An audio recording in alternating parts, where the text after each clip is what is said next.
Good morning, Lincoln, Nebraska. Happy Tuesday. Welcome to the morning hookup. Look, yes, it's Elijah Herbal just walking in the door. Happy Tuesday. A lot of good stuff to get to today. Super regionals are set. We're going to go through that. Boy, some dynamic games yesterday as that field is taking shape in a unique way. They're calling it the year of the mid-low major. That's what they're saying. It's an interesting dynamic when you look at those teams, maybe the way they're put together. Could it be NIL? Could it be I don't even know. But we're going to look at that. We'll look at the matchup. Softball is set as well. Yesterday, a couple of teams bowed out. They got beat twice. Woo! Interesting there. Robin Wash at hostmonline.com. Talk a little hoops with Robin. I want to look at Serena Williams today as she's going to make her return after 4 years. And kind of go down the thought of legacies, athletes that have left their sport and have returned, and what they've done. There's been some ones that have left and come back. There's the cliche. Their second act has been really good. Some not so good. And how that legacy could look after that. NFL, as they're calling it, Mad Monday yesterday. My goodness. A lot of stuff happening in NFL when the calendar year opened up for these teams. Brian Muntz on hustleline.com. We'll talk with him in a whole lot more. And I don't even know how we're going to fit it all in, but it's game one of the Stanley Cup Finals tonight. How about that? There's a lot going on. There is. There is a lot going on. My goodness. There we go. Is Elijah all coffeeed up? He's getting there. He's ready. Good ready. I've been ready. He's ready. I want to bring this up real quick because this is I don't know if this goes in the superstition role or whatever, but I think this is an odd one. Did you guys hear or read about the Holly Rowe sideline reporting yesterday? Yes. She's getting a lot of crap for it, which she shouldn't. It's fine. But sources gave her the story, whatever source said, hey, Texas is Hannah Wells. Apparently, whenever there's a ladybug around, at some whatever time that she eats ladybugs for good luck. Word. But does it help you mash? That's all I don't even know. It's good reporting. Holly's getting a lot of crap for it. They're like, great job, Holly. It's not like she's sitting there in the dugout with a camera just waiting for her to eat a lady. Got her. That's like you get caught picking your nose in the stands. Wait, is that a weird one though? Is that the weirdest you ever heard? Well, I want to know how this started. Yeah. Yes. At what point did you eat a ladybug and some good luck thing happened to you and you went, wow, that must be good luck? You know, that's my question with this. When you were 8 years old. This isn't some old wives' tale. I've never heard of eating ladybugs for good luck. You don't eat them. I thought that would be bad. I've never heard of that. I've heard some ladybug good luck fairy tales, but it feels like you don't eat them. That might reverse the good luck. I gotcha.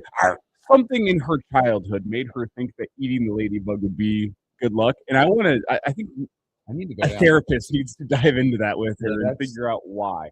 Great reporting. Yeah, that's those things where I look at it and go, sometimes we laugh about certain. I'm like, that's psychotic behavior. It feels like. Well, I mean, there's a lot of superstitions in baseball and softball. I mean, we know there's a native Nebraska, Woody Boggs, who had a very famous superstition about eating Bill Hooks' Slim Chicken before every single game. I mean, that's the way we go. It's a sacrifice you got to make. You have Gavin Blackwitz, who threw up before every start this year, and apparently even during a start. We've got a gentleman coming out of the JUCO ranks that smashes energy drinks and about knocked himself out, bashing the can against his head. That's how you know you got some juice in the tank right there. When you're grabbing it, when you're ripping an energy drink, and then you're going, you know what? I don't think stomping on it's good enough. Let me mash it against my iron dome. I mean, hopefully they're not going out and buying ladybugs for the championship series. Yeah, if we're unethical, we got one for you. What color? Don't ask how I know this. You can buy them cheap on Amazon. Oh boy, this is getting out there. You used them? What is this? There was a senior prank we were considering back in my high school days that we did not follow through with. It was just odd. It involved 10,000 ladybugs. Holly, well done. 10,000. Jeez. Holly, well done. I mean, there's also the old Moises Alou superstition where the shadow just think of 1,500 live ladybugs on Amazon, $24.90. How many are guaranteed to make it here alive? That's what I don't know. There's got to be something like It says 68% will show up alive. it says for your money back. it says on the Amazon listing, guaranteed live delivery. Guaranteed. What's an exclamation point? What environment? Are they just airdropping a whole packet of ladybugs in your front? What are they just gonna do? Just fly over with a plane and just release them out? Yeah, It's like this package that has like soil and some other natural. That's weird. It's good for your garden. That's weird. But you know what, Holly? Good. Imagine Texas bringing in a bunch of. Have you ever heard of ladybugs being ringers? You ever heard of that? they're just gonna bring them into the dugout. Have you seen the movie Ladybug? I'm going through the reviews, the top reviews. So a guy named Ivan. They're dead. With a video that says a lot were dead. Yeah, a lot were dead. I mean, come on. Someone else here saying a beautiful family experience to release ladybugs into the garden. How many of them were alive? Yeah. Can you eat? Yeah. Were they edible? It's like Hannah Wells needs the NIL deal. Or an ladybug. express delivery. Yeah, like 2-day shipping. They shows up before at the plate meeting. We got a delivery. We got a package. Anybody named? Where's Hannah? Camera just cuts the hand in the dugout, just going ham. It's like a Cookie Monster, but with a handful of ladybugs. Imagine how much luck she'd have for that game. Good. What 5 or 3 home a day. I think there's got to be a point of diminishing return for luck you get from eating ladybugs. Like, one's probably got to get you more luck than two. Yeah, really good digestive. Bugs all over the world. We're the weird ones. Hey, Bear Grylls Yeah, did it. we're for a the long weird time. ones. No, it's like I look around the globe. Hey, Bear Grylls did it for a long time. Oh goodness. You could argue we're the weird ones for not eating bugs. It could be. Yeah. That's like in Oklahoma, where at the state fair they like to fried chocolate. Never done. I had fried it. Big grasshoppers. Didn't love it. Like chicken. It tasted like crunchy deep fried. It didn't really taste like much, but Fry anything. it was kind of like the legs. I didn't like the texture of that. But it wasn't bad. I'm glad it wasn't my main protein source. Yeah, people really will fry it. They will. Have you ever fried anything and come out and been like, nah, Nah, what are you good? No, there's a lot of things where I'm like, not my preferred way of cooking it, but it's not bad. Yeah, that's deep fried nature. Deep fried dish. Hey, you know it's not raw. I can tell you that much. You know it's cooked if you're frying it. Yeah, that's the truth. That's the truth. Well, boy, it's about being fried. A couple teams got fried yesterday in their region. There's some big upsets. You look at the super regional. We will now no longer have the 1 and 2 seed. They are out of this tournament. Yesterday, a lot of stuff. Boy, Morgantown was rocking yesterday. Had a great game with Kentucky and West Virginia. West Virginia advances. They got Cal Poly in that one. How about the big one yesterday? Probably is Troy. Troy putting the work to Florida yesterday in that region. 10-2 final, I believe it finished. And Troy's going to be hosting a super regional. They're hosting a super regional against Little Rock. That'll be a good one. Hey, USC, congrats. Big Ten team advances out of there. A&M getting them twice. They'll head to the Chapel Hill to one of the better teams out there. Not to mention, that's USC winning after losing game 1. Yes, that's a full advance. That means they won 4 consecutive games in that region after dropping the first. After dropping the first. Hard to do. I believe it. Didn't we see the stat? We talked about the stat. Like the number 1 seed in their region wins. If they win game 1, they go. It's 90+% of winning their region. Not the case there. We know the Auburn region. Auburn and Ole Miss will go at each other. Boy, I'd say about Milwaukee. They give it a heck of a fight. They did, man. Again, valiant effort there. Something about those Horizon League teams.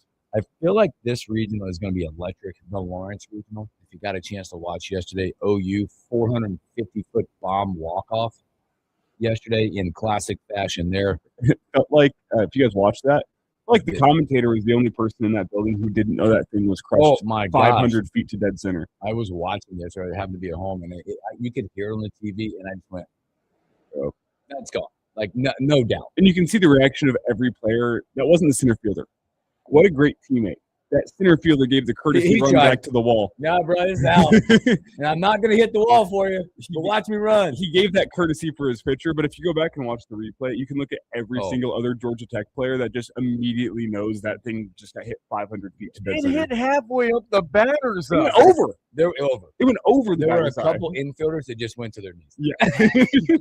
Dang. That's what I would do. If somebody We hit an gone. absolute moonshot to walk me off, I'd just hit the surrender cobra right there. And another one, by the way, in upset fashion, in a really good baseball game, St. John's advances in their region against Florida State. That was a big one. That was a and really awesome baseball game to watch. And that one, so they get Alabama and Tuscaloosa region, the Austin region, Big Ten, Oregon. We'll head down to Texas, and then in Athens, Mississippi State, Georgia. Your 16 are set for this, as we all know now.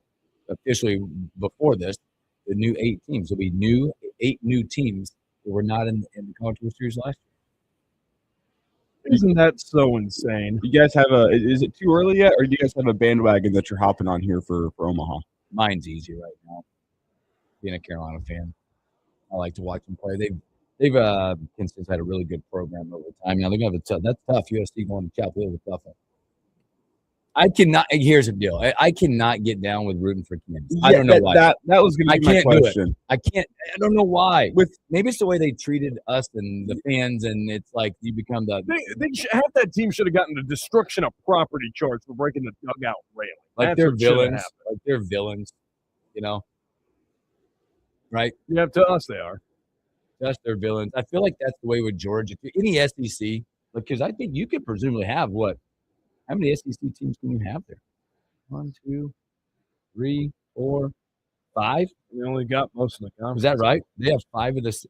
Am I counting right? 5 of the 16 teams for SEC right now. I think so, because it's Ole Miss, Auburn, Mississippi State, Georgia. 5 of the 16. Oklahoma. 5 of the 16 make it into a super. Kind of a down year for the SEC. Yes. Yeah, but you could have. You could have 1, 2, 3. Yeah, only 4. 2 All SEC supers. 6, right? So what? You might get 3 that get to the CWS. No, you can have 5. You could. Sorry, I think it's so you have. Sorry, I'm counting tomorrow. I think there's 7 now. So you have Ole Miss, Auburn. One of those is going to be there. Yep. OU's in it. They have a chance to get Kansas. So you have 2. Alabama. Alabama. Yeah, Alabama, Texas, Georgia, or Mississippi State. You could have 5, but I guaranteed to have 2 at this point because 4 of those 2. Ole Miss, Auburn play each other. Mississippi State and Georgia play each other. So guaranteed 2 SEC schools will make it. Now the question is, who is now the odds-on favorite? That becomes a question because for the second year in a row, your 1 and your 2 national seed don't make it out. I haven't looked at the odds yet, but dare I say it could be Georgia or North Carolina. I was thinking they match one of those 2, and one of those teams, and one of those in the Troy region. We're gonna have a pretty cool story. It'll be Little Rock or Troy heading Omaha. You know, Little Rock gave LSU a scare last year. I don't think enough people took attention to what was going on in that Little Rock baseball program because they came back with a vengeance, and they got put in a decently favorable regional with that. I believe they were in Southern Miss regional. If I have that right. I think you're right. They're in Southern Miss's regional. They just jumped on them early. They got up, they got out, and made sure they were in a comfortable position to win that regional, and they handled business. Now, Milwaukee did the same thing, and I don't think Milwaukee had the same kind of depth that Little Rock had and couldn't make it out and didn't have the bats going for another day. But, you know, valiant fight all across the country from low majors. How about St. Mary's going 2-0 against UCLA? It was the wire-to-wire number 1. And giving Cal Poly the opportunity to win that region, essentially what St. Mary's did. And Cal Poly, to me, is a live, we're going to call them an underdog against West Virginia, but West Virginia did not look super impressive in the Morgantown regional. Now you get the Morgantown Super Regional. They're going to want to sing Country Roads, which was awesome last night. It was incredible. The West Virginia team all standing on the first baseline singing Take Me Home, Country Roads, with all the fans out there. Awesome scene. But Cal Poly's got a chance to go out to West Virginia and knock off. You got to have an incredible amount of confidence coming off of taking down the number 1 team in the land. I know you didn't personally do it, but you went and won that region. I think there's as we get to wind this down, there's a lot of great stories that come out of these super regions as you start looking at fan bases from different places going to Omaha. As we start going down those storylines and getting there, there'll be a lot of new fan bases showing up in Omaha and what the scene can be like now with new fan bases in Omaha. Right? You're going to have a Little Rock Troy situation. Could it be KU Oklahoma coming to town? USC making the way. What if Cal Poly ends up getting that? I mean, you're also going to have some disappointment storylines within this. Your number 1, your number 2 going out for a second straight year is not good. I mean, that's for a viewership standpoint. I think there's still going to be viewership, but just for to have star power there, I think that element's been a little bit dampened.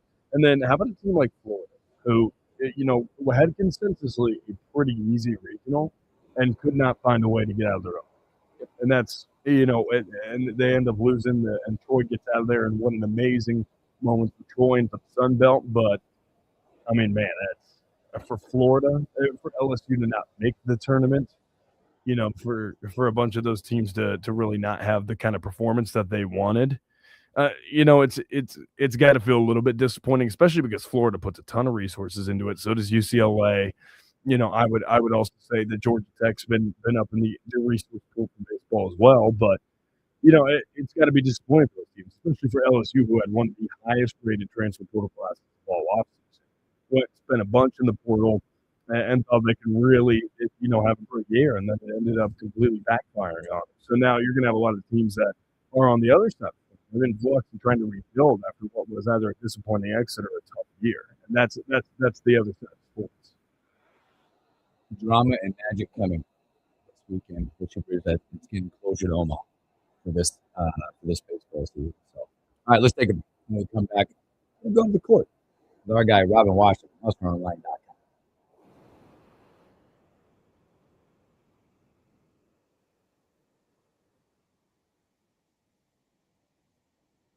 I mean, whenever you look at the fact LSU and UCLA and teams like that couldn't even make a super regional, you don't even have a pregnant player on your roster. Yeah, what's your problem? Some folks are out there making the College World Series while pregnant. Yeah. Little did we know. Well, little did we know. No, yeah. They knew. They knew what they did. We'll get to softball, too, coming up. Is Texas Tech the most, I don't know how to describe their softball. It's super watchable. Right?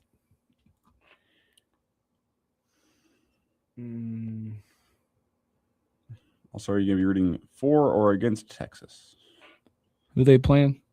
Texas Tech. Can I root for rabid weather and cancellations? So much. Should we call it trash talk between that thing? What's a second consecutive year? Need more parity in the sport. I'm kidding. There's a good amount of parity. Oh boy.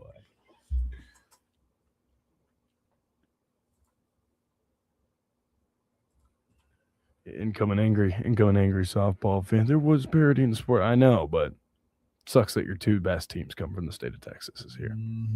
Hate that. Well, I think it's that whole a lot of the Texas Tech stuff is it's just about the money, baby. Money. For the love of money. They got it. Robin Washington. Hey, where we're going to fit in this NHL story. Down there. There was so much in sports yesterday they gave us.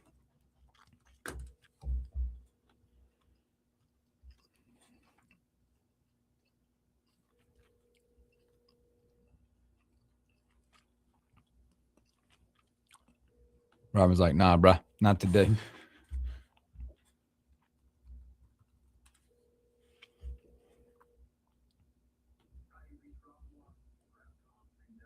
No, you don't. He'll text me.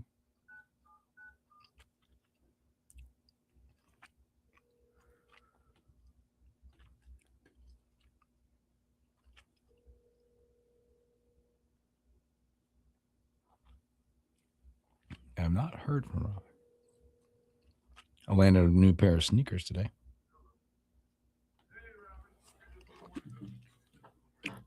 We're going to get rocking and rolling here soon if you're ready to go.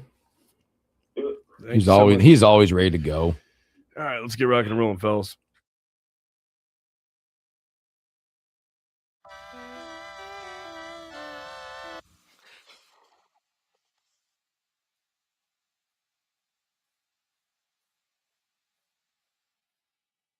Welcome back to the morning hookup. It's Tuesday. Hope your Tuesday's off to a great start. Business just picked up on the morning hookup. It's Robin Wash with HustlerOnline.com. Wash, what's up, brother? What's happening, my dudes? I figured I couldn't get a hold of you yesterday. You were out back with your boy, teaching him the OBJ catch since he's back. We've definitely caught up on highlights. Now, I'm warning them that this isn't 2013 anymore, and we're probably going to get a much different version of him. But the good news is that all of these 38 to 40-year-old wide receivers we signed yesterday are probably immediately better than anything that we had on the roster before that. So, it's an older upgrade, but it's an upgrade nonetheless. I was wondering if you were taking him out back actually to catch up on the Juju Smith-Schuster TikTok dances. I was wondering if that was the whole thing. If you were teaching him how to floss, if we were dancing on the midfield logo, I was wondering if we were getting some teach tape in with the footwork.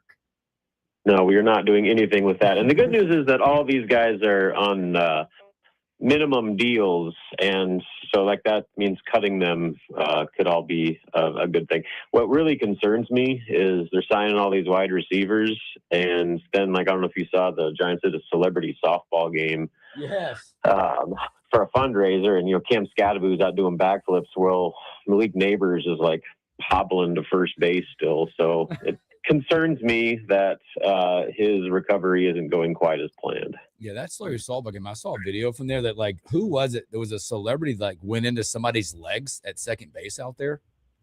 It was something, I forget who it was. It was dicey, but I'm stop. That's what happens when you get a bunch of football players out there playing other sports. It's the same thing when they try to play basketball too. It immediately becomes full combat. Don't get me started. Oh, again, we got. Speaking of full combat, I am wondering maybe OBJ is exactly what the Giants need to smooth over some concerns in the locker room with Abdul Carter and Jackson Dart. I know there's been some drama there, and surely OBJ will come in and fix everything. You want to take him on a yacht? Yeah. If there's anybody that can mend off the field drama, it's Odell Beckham Jr. Well, he is older now, so he's probably got a different boat.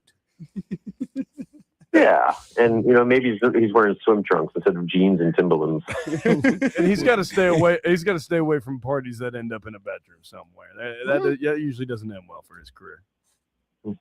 Usually not. Again, we got Robin Wash with HustlerOnline.com. We'll watch this, talk a little hoops, a little Nebraska hoops right now, and then kind of looking at this schedule continue. I know that we've talked about it not being complete yet. Any new updates? I know you mentioned before with us, there could be a couple neutral sites out there, and I know a lot of Husker fans have already started looking at their schedules and, what dates and this and that. But anything on that side that you can give us a little insight on? Yeah, still coming together. I guess the latest news is that they're actively pursuing not one, but two notable high major neutral site non-conference games, and we've talked about one of them before. I still expect it to happen playing in Kansas City at the T-Mobile Center. I still expect Missouri to be the opponent there, and it's, from what I understand, pretty much done. They just have to formally submit the contracts and officially announce it. So that one adds a little bit more spice to the non-con. It's not a home game like people want, but going down to Kansas City is probably the closest thing to the next best thing. The other notable one is that there's some buzz going around that Nebraska is looking to do another kind of neutral site regional game against a high major opponent, but this time doing it in Chicago. And I don't know the venue, so I'm not immediately assuming it's the United Center. It very well could be, but I don't know that. And I don't know any word on potential opponents outside of it'll probably be, or will be, another high major foe. So, we'll kind of await word on that. But, adding 2 more high major neutral site games, that's, I think, plenty for Nebraska's non-con schedule. It's again, the whole problem is that they've tried all they can to get these games at PBA for a home and home, but everybody wants Nebraska to come to their place first. Nebraska's not willing to do that because they're already playing at Creighton and at Sioux Falls and in Connecticut against Providence. So they're not really willing to go play another true road game right out of the bat. So maybe when the calendar flips next year with the Creighton series, they'll have a little bit more wiggle room to, go after one of those, higher profile home and home series. But for now, these regional neutral sites kind of seem to be the theme. I believe 4 of their 5 games away from PBA. So they have 7 home games and then 4 road and neutral site games, and of the 5 road neutral site games, 4 of them are neutrals. So Sioux Falls, Chicago, Kansas City, and Mohegan Sun. So, they're doing what they can to put together a competitive schedule while also not going overboard by overscheduling and playing a bunch of true road games. So, it's coming together nicely, and you pair that with what the conference schedule always is, there should be no issues with their strength of schedule this season. And when you look back at how Fred Hoiberg is scheduled since he's been at Nebraska, it's usually been, at least in the past 4 or 5 seasons, 10 directional schools that you've barely ever heard of. Maybe you get the one high major at home, and then you get the neutral site in Sioux Falls. Does the fact that Nebraska is being a little bit more aggressive in scheduling show you the confidence internally that they have in this year's roster for 2026 and 2027? Yeah, and a lot of it is, they need to be an appealing thing too. Like, teams aren't just going to schedule Nebraska when it does nothing for them, especially with these home and home series. So that, I think, is part of it. Nebraska's, because they're winning, becoming a more appealing draw for these types of games, and the third-party organizations that put on these neutral site events are more willing to look at Nebraska as a potential team, because they have a little bit more of an appealing brand to them now. So it's part of it where Nebraska's got a better team and they want to challenge themselves a little bit to, help.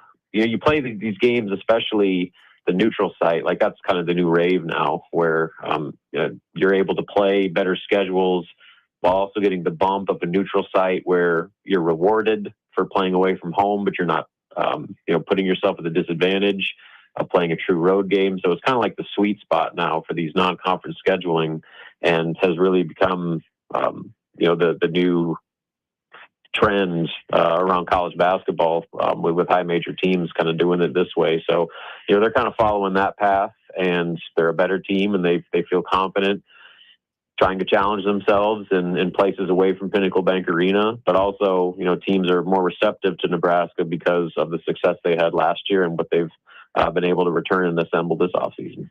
Robin, quickly, just kind of pivoting a little bit. What do you know about this 27 recruiting cycle? What do you think in terms of targets that Nebraska is pursuing?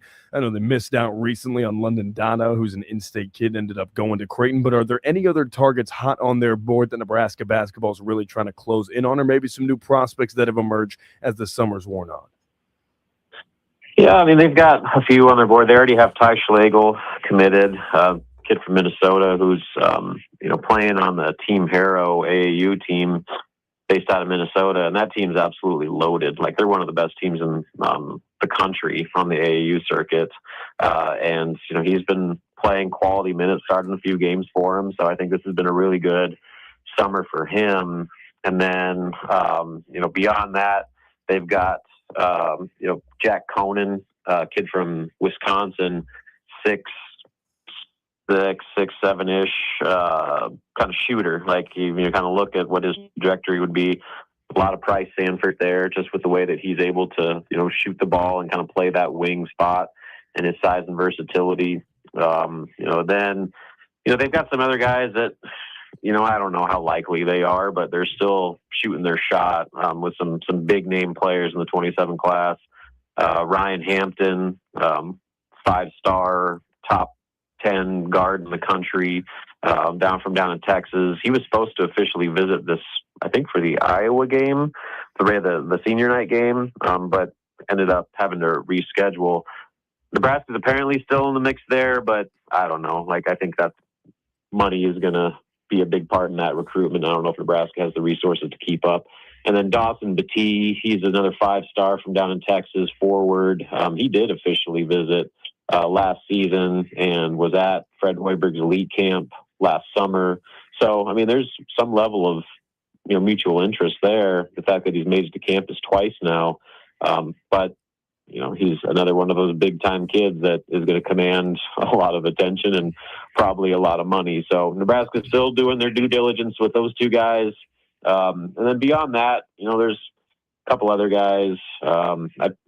Isaiah Mack Russell, he's a guard that, or I guess he's more of a forward now, that is kind of a wing type player. So, I mean, there's some guys that are on the radar that, we'd probably peg as priority recruits for the 27 class. But I would say probably within the next, month or so, usually once the AU season in July starts to wind down, that's when you really get to, see kind of who the most realistic guys are. But I will say that it feels like some of these commitments are happening earlier than usual with high school kids, because of the way that the portal, high school kids no longer have the leverage to play things out and take things all the way up to the signing period in November. Because if they do, the roster spots might get promised other ways, and the money might get spent other ways. And so the time is of the essence now. So while usually end of the AAU season in July, final visits in August, September, October, and then decisions, before November was the normal timeline, it feels like things are getting ramped up a little bit as, these high school players are making sure that they've got a spot with these schools that are recruiting them before, the page gets turned and that money and that playing time gets, divvied out elsewhere. Robin, talk about the balance of recruiting for Nebraska, as we know that we're maybe middle of the pack from an NIL perspective in the Big Ten, but the balance as we talk about incoming freshmen, about the balance of portal additions versus actual freshmen at a high school coming to Nebraska, because I feel like that number, just the way Fred and them recruit, that number is very limited from the high school kid coming to a place like Nebraska. And if they do, you got to make sure that it's they're ready to play when they get here. And it's got to be very laser focused on the kid that you're bringing.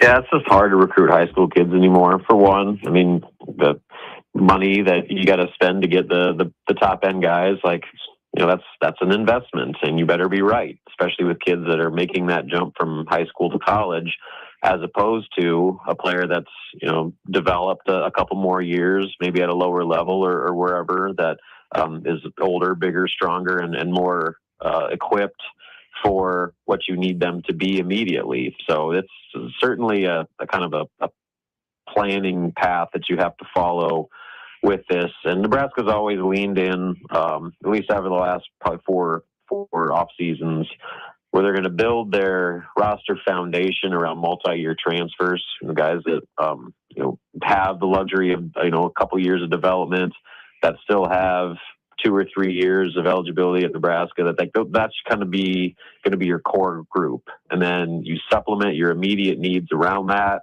with 1-year transfers, to stay old and give yourself immediate contributors. And then you fill out the rest of your roster with high school kids that, might not be ready now, but have the opportunity to develop in your system. And, I think kind of the perfect model of that is, what Nebraska was able to do last year, where, you get your Price Sanford and then you get your young guy and Braden Frager and, are able to stay old while also developing some talent within your program. And I think that's the model they followed last year with Colin Rice, Jacob Lanier. Those are two, high quality freshmen, but they've got a lot of older guys ahead of them that they're going to have to compete with. And I think both those players have the opportunity to play right away, but Nebraska doesn't need them to play right away. And that's going to be the formula they follow going forward, with the 27 class, 28 class, where, they're going to try to still obviously get good high school players, but I don't think they're going to break the bank unless it's like a no-brainer one and done lottery pick, which, I don't know if Nebraska's in a position to realistically recruit those guys right now. So I would anticipate that, a lot of the guys are going to be like the Ty Schlegel types, where, they might not be the most heralded high school prospect, but Nebraska sees kind of the long-term projection with them that if they stick it out for a couple years in the program and develop the way Braden Frager did and the way some of these, guys like, Cale Jacobson did and Sam Hoiberg did, then maybe the long-term benefit of those guys will pay off. So it's a fine line you got to walk, because you can't completely ignore high school recruiting, but it's certainly changed, with the portal. And then you look ahead, once 5 for 5 passes, like high school kids are going to get bumped down even more, where like, I don't even know if you take a 3-star kid, like, because you just don't have room for them. You don't have the money for them. And so the 3 stars, maybe even some lower level 4 stars are going to go to mid majors and, go play in the Summit League for, a year or two, and then make that jump through the portal. So it's almost like a minor league system's being established. And I think once 5 for 5 and you have a whole nother crop of players eligible to come back for another year, there's only so much room on rosters, so much money to spend on players, that teams are going to naturally go towards established, older, veteran players that can help them win now, as opposed to kind of focusing on long-term development with younger guys. Robin, I wanted to ask you just kind of a far out thought, but any thoughts with Nebraska planning on maybe traveling internationally? I know that, the Huskers had taken a couple of summer trips over their time. They took one to Spain a couple of years ago. Is there anything like that on the horizon now that the NCAA has kind of quietly erased the limit and like this waiting period on how long you have between international trips? Is there anything like that on the horizon? I don't think so. I mean, they don't have anything for this summer, obviously. And, it's just, you're in an era now where every dollar matters, and dropping thousands and thousands of dollars and taking your team out of their routine, away from the training table, away from their weight room for a week or 2 weeks. Like, I don't really see the reward of that. If anything, like maybe it'll be a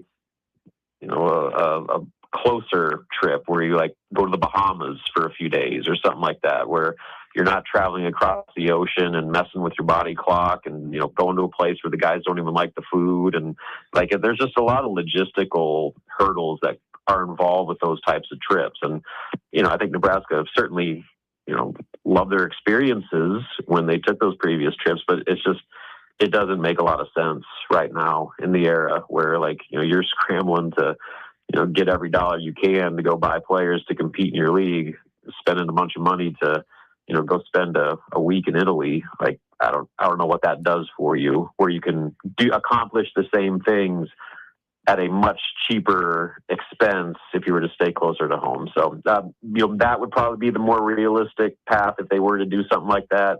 But as of right now, as far as I know, there's nothing on the horizon with that.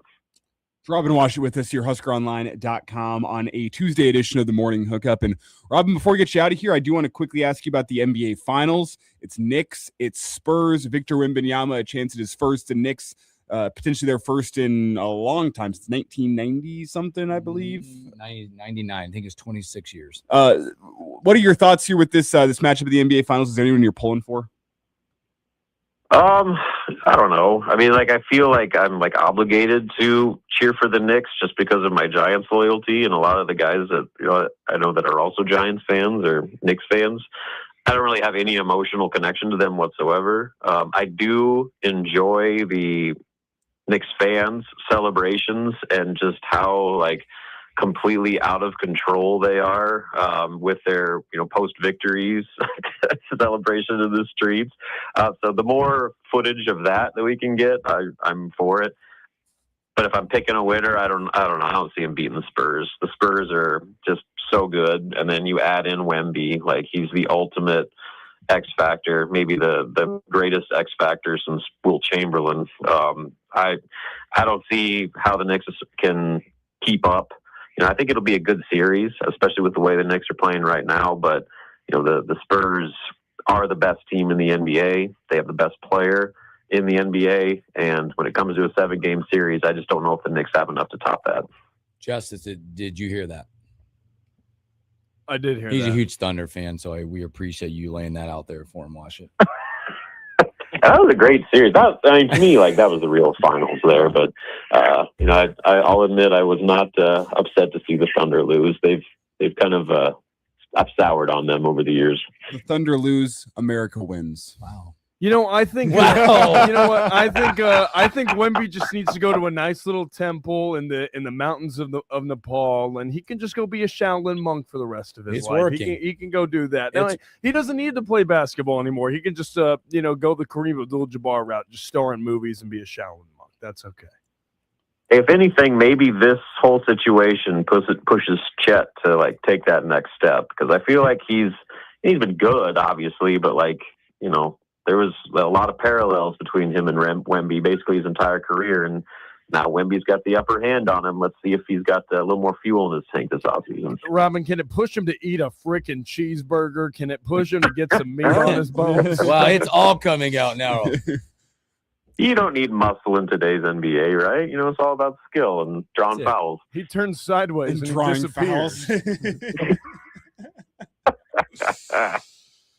Oh, that's good stuff. That is good stuff. All right, Wash it, man. We appreciate you, brother, man. Thanks for taking the time, hanging out with us. Take care of yourself. We'll talk to you real soon. Sounds good, fellas. See you later. Robin Wash it, housecarline.com. Always great stuff, and having Wash it hanging out with us on the morning hookup. Let's take our final break, and we'll come back. We're going to talk a little second act of athletes. Serena Williams is returning to tennis. Look back what that means for her and maybe her legacy, and if it's going to be tarnished or not. Let's talk about that when we return.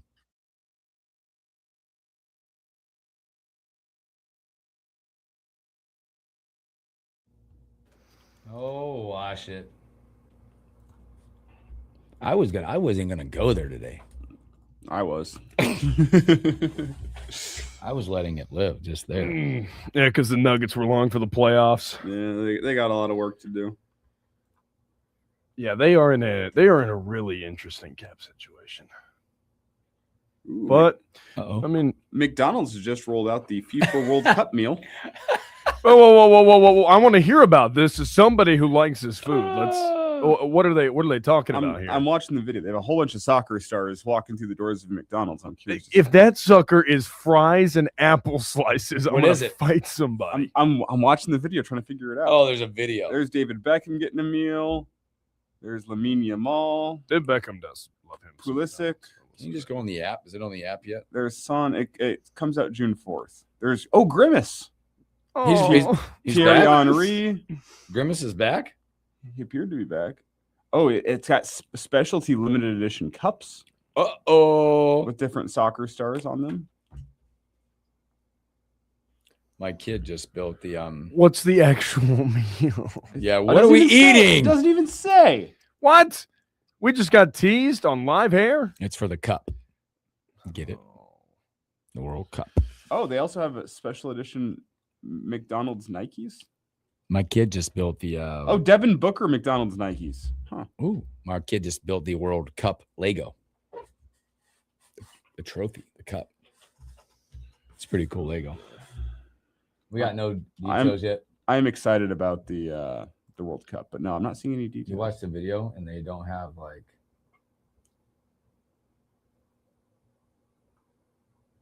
I feel like when they do that kind of stuff, like all you need to do is looks like say sauce. That's it. Oh, you know what's different? They're What is? now offering Big Mac sauce as a dipping cup. Oh. So the World Cup meal comes with your choice of Big Mac or 10-piece chicken McNuggets. So it's the same food as see what I say? Sauce? New sauce cup. You also get one of 9 collectible cups featuring Christian Pulisic, David Beckham, Ronaldinho, Thierry Henry, Son Heung-min. They're Lamine not going to Yamal, roll Alphonso out a Davies. burger for this. Listen, that's all it takes. And you can get a Grimace cup. I want like a triple-decker Big Mac or something. It's all it I takes. just got teased. That's all it takes. We were at the grocery store the other day, and my kids love the break and bake cookies. They just love them. Whatever, Toll House. Mm-hmm. And right beside them, they had World Cup cookies. chocolate chip cookies with what it looks like dollops, like little round soccer balls in the cookie. Fire. Dad, we have to get those. Yeah. Get those. I am juiced about the World Cup. Which I guarantee that we make those cookies and they won't be like I want the regular chocolate chip.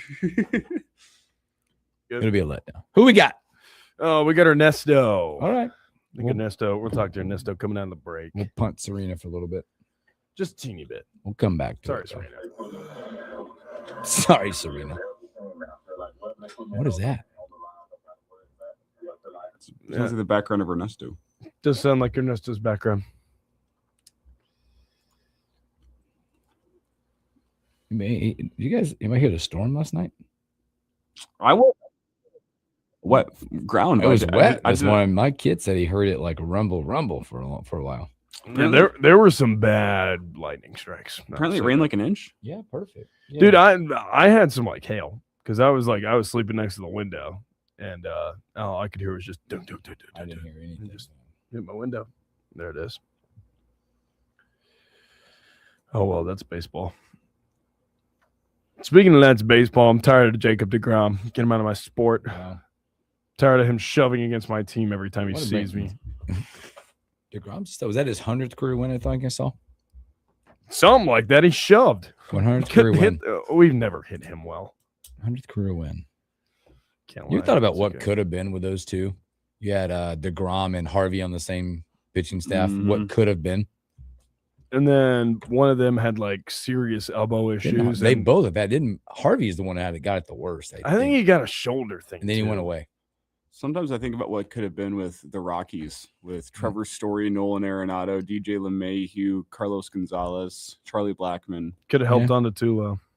Could have held on. No, we had clear space for Trevor Story. It's okay. We had Troy Tulowitzki and Trevor Sad Story part about that at is the same time. Blackman's in Oh, one. we're back. Here we go.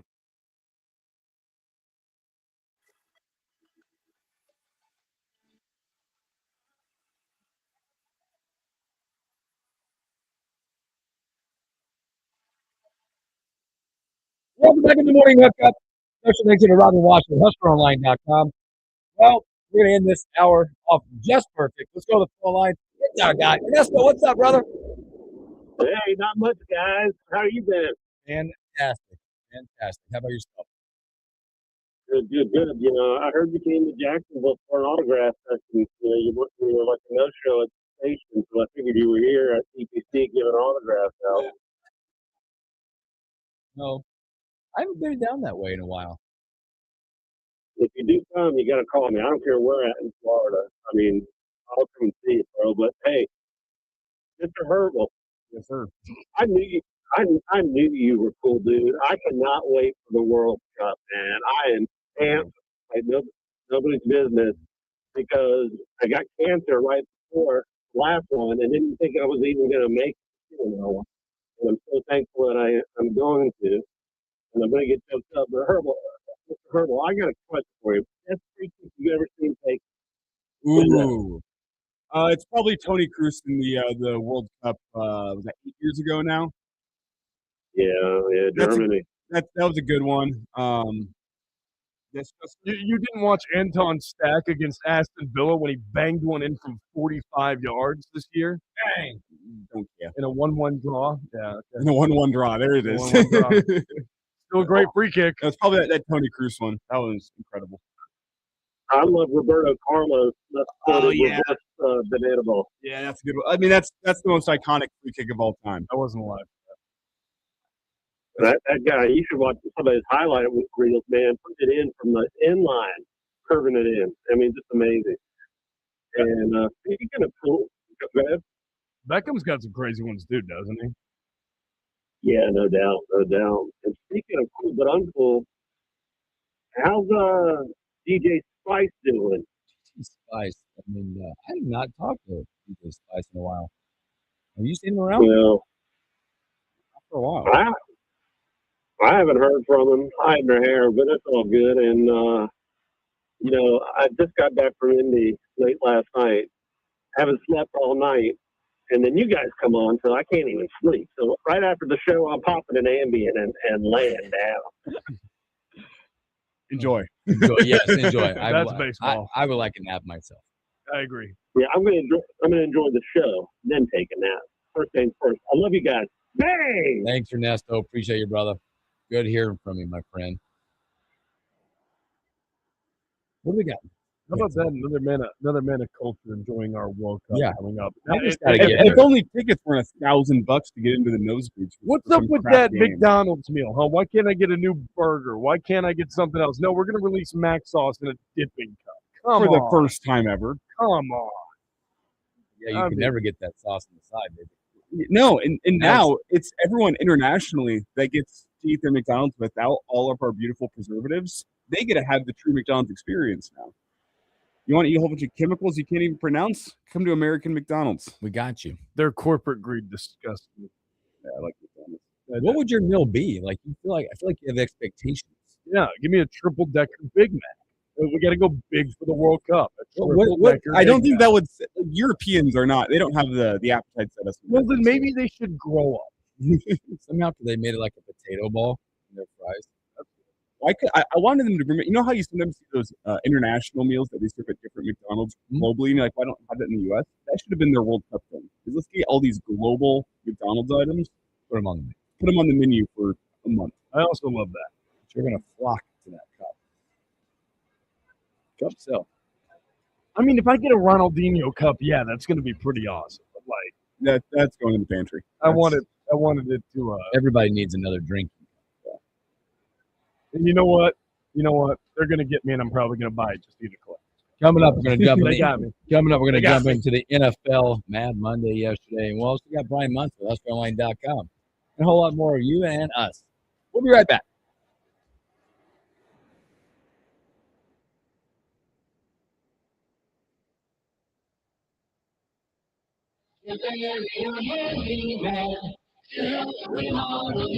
Never had one before. Our last master bath we built did not have a tub in it. And the wife always wanted a tub to just soak, relax. She was using one of the combination tub shower units in one of the kids' bathrooms, not as big. She looked at one that she kind of liked the style of, and I think sat in a couple and found the one that fits. Our freestanding tub was a Flurico. You have to pick all the fixtures, what you want for the tub fixtures. She's got a hand wand. She's shaving her legs to wash legs. She likes it. We did figure out that the hand wands are great for washing down the showers, soap and stuff that gets on the sides. It's nice to use the hand wand and just rinse everything off rather than trying to wipe it all down. Beautiful soaking bathtubs are on sale in June. Save up to $100 when you shop our large selection of bathtubs. Under the arch on Sun Valley Boulevard, Lincoln. Handyman. A smoke-free environment is the only way to fully protect from the dangers of secondhand smoke. That's why smoke-free policies are so important to me, whether it's in my car, apartment building, or when I'm dining outdoors. There's no place for secondhand smoke or e-cigarette aerosol. Breathe easier knowing the facts. Visit smokefree.ne.gov. Paid for by Tobacco Free Nebraska. Aired with the Nebraska Broadcasters Association and this station.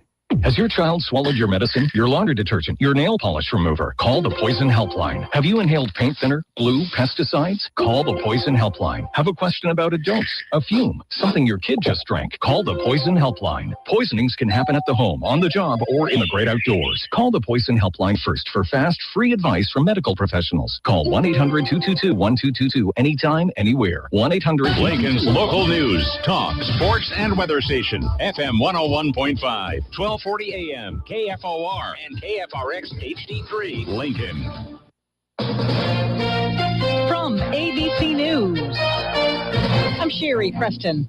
Secretary of State Marco Rubio answering questions from congressional lawmakers for the first time since the war in Iran began. He is also defending the Trump administration's decisions to cut foreign assistance to agencies like USAID. I also remind everybody the United States government is not a charity. We are not here to play social worker. We are here to win. We are here to win on behalf of the American people and on behalf of the national interest. In regard to foreign policy, Rubio says sometimes the choices aren't always between good and bad. It's between two less than ideal choices. And in his words, you have to figure out which one is least harmful to the United States. 2 Iranian news agencies are reporting that Iran has stopped communicating with mediators following Israel's threat to bomb Beirut and the IDF movements further into Lebanon. Here's ABC's Tom Sophie Burridge. All of this coming just before talks which are scheduled today in Washington, D.C. Between the Lebanese government and the Israeli government. And remember, Hezbollah is not party to those talks, the Iranian proxy. The Iranians clearly have leverage over Hezbollah, just as the U.S. has leverage over Israel. So, the U.S. negotiation seems to, at the moment, be hinging on the dynamic on the ground in Lebanon. Russia striking Ukraine overnight as Ukraine asks for the same anti-missile technology the U.S. military uses. What we understand is that the Ukrainians are asking the Americans to allow them to start producing Patriots themselves. And that is realistic. Ukraine increasingly is developing its own defense industry very much. We know that they sent a letter last week asking for that. But whether the U.S. and President Trump will agree to it, I think, is very uncertain. ABC's Patrick Reevell. President Trump has tapped Bill Pulte to be the next director of national intelligence. He is a fierce Trump ally, a private real estate developer, and is chair of mortgage giants Fannie Mae and Freddie Mac. Dow's up 78 points. You're listening to ABC News. Warmer weather is finally here, and that means cookouts, ball games, and maybe enjoying some time on the water. But it also means lots of heavy foods, sweets, and maybe an extra adult beverage or two. Thank goodness we both take Active Liver from New Nordic. Did you know your liver works around the clock processing food, sugar, alcohol, and everyday toxins? All the things that can really impact your health. That's why daily support matters. Active Liver is designed to protect normal liver function and support your body's natural detox process. With trusted natural ingredients like milk thistle, turmeric, and artichoke extract, it's gentle enough to take all year long. No harsh cleanses, no extreme detoxes, just simple daily liver support. We really feel the difference. Active Liver helps us enjoy the good things in life with peace of mind that our liver isn't working overtime. Active Liver is available online at Amazon or NewNordicUSA.com, and you can find it in stores at CVS, Meijer Grocery, Wegmans, and now Active Liver is available at your local GNC. An inmate missing from the Community Corrections Center, Lincoln. Good morning. I'm Jeff Moats. Right now, 70 degrees at KFOR. The Nebraska Department of Corrections needs your help in finding 34-year-old Amanda Ekman, who did not return Monday afternoon from a job-seek furlough.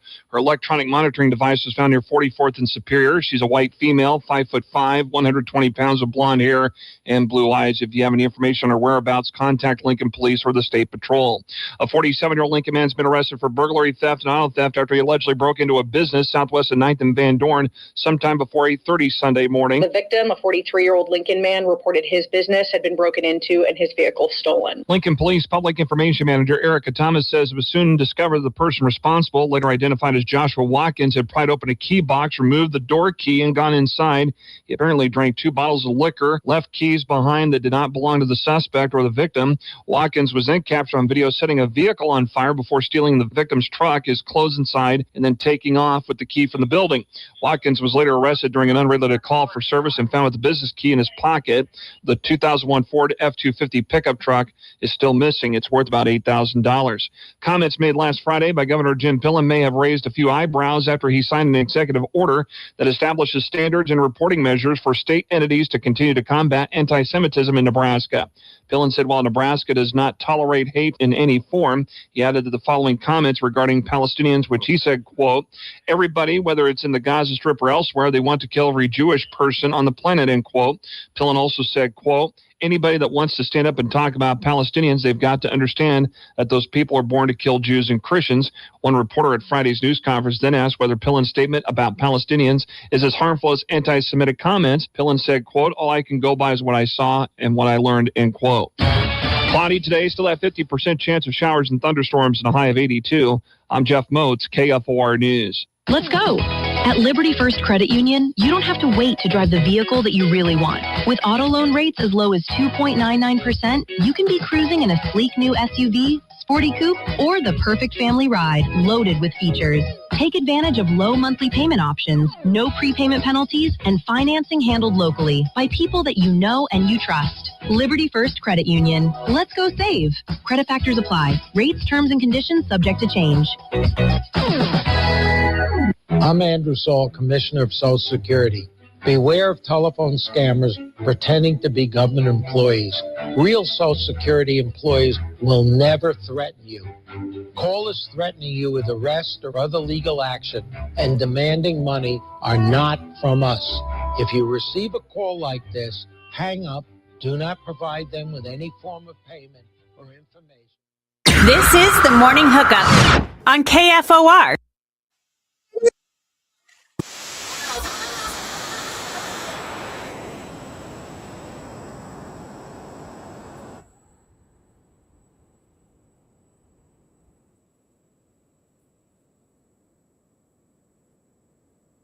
Okay, back. Welcome back to the Morning Hookup, hour number 2. Thanks for hanging out with us. Kind of an ominous looking Tuesday outside. A little different. Cloudy all day. Need to stop being cloudy. Yeah, I don't know. I was telling you last night, I was enjoying a Monday. Mondays for me and my family are like Fridays for a lot of people, you know? Mm-hmm. Whereas there's a lot of people do a lot of stuff on the weekends. I'm not saying that, just a lot going on. But Mondays are the days where as a family, we have nothing going on. So it was full on dinner last night. About some scallops. We did a little mahi, a little baked action. That's pretty good. Sheet pan veggies, asparagus. No, not asparagus. Brussels sprouts, balsamic glazed Brussels sprouts. Yeah, that's my thing right there. We also baked up some sweet potatoes, diced up some sweet potatoes and a little couscous. It was all out Monday, yesterday. Because I needed that. I think the average American right now, over like in the summer, my last 2 weekends, I don't know if I've had a meal without red meat. We need a break from that. So it was beautiful. I will say the forecast that we've got today doesn't look like grilling weather. No. But after a month of being like, man, when are we going to get some spring rain showers? We got it. All come within 2 weeks here. Yes. Just keeps on dumping on us. And that was overnight last night. I heard nothing. I know my kid woke up this morning and said, "Did you guys hear that?" I was like, "No." I slept like a baby. No, I was out. Don't you worry about it. Didn't hear anything. I did wake up and be like, man, why is the ground wet? A lot of that stuff. So, but thanks. Hey, good morning, Todd. Good morning, FloodX10. Thanks for hanging out with us. Look at her nest, though. Hanging out with us as well. Boy, yesterday, the NFL opened up a little bit, huh? There were some shockwaves, I think, yesterday when you look at some of these moves. I think you kicked it off like this. Russ Wilson going into the booth. That was your first one. That's right. Going right to the booth, right? Good spot for him.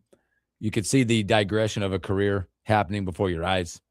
As we'll get into that topic a little bit later, he's one of those, right? You could see the height of heights and then the lows of lows for Russ Wilson. A new move for him. I got to see plenty of the lows. Yeah, you did. You were on the backside of that. Let's ride. I remember. Do you remember that? Him being with the Giants and Jackson Dart goes into concussion protocol. They had to put him in, and Daboll was like in the tent going, "Well, I can't do this." That violating was a moment every concussion protocol possible. Where it actually felt bad for Russ because after one pass, which was terrible, he was just getting mercilessly booed. And I'm like, knew it. We all know he's not good. You ever watched a player like that come in and you're like, this is going to be an absolute disaster? Like, you know, it's nothing good's coming from it. He got to that point as a quarterback late in his career. So that move made. And then OBJ. Quick question before we get there.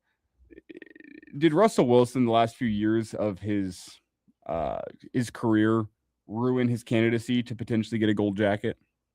I think he still gets it, but I think I would have thought maybe he was riding towards first ballot at a certain time of his career.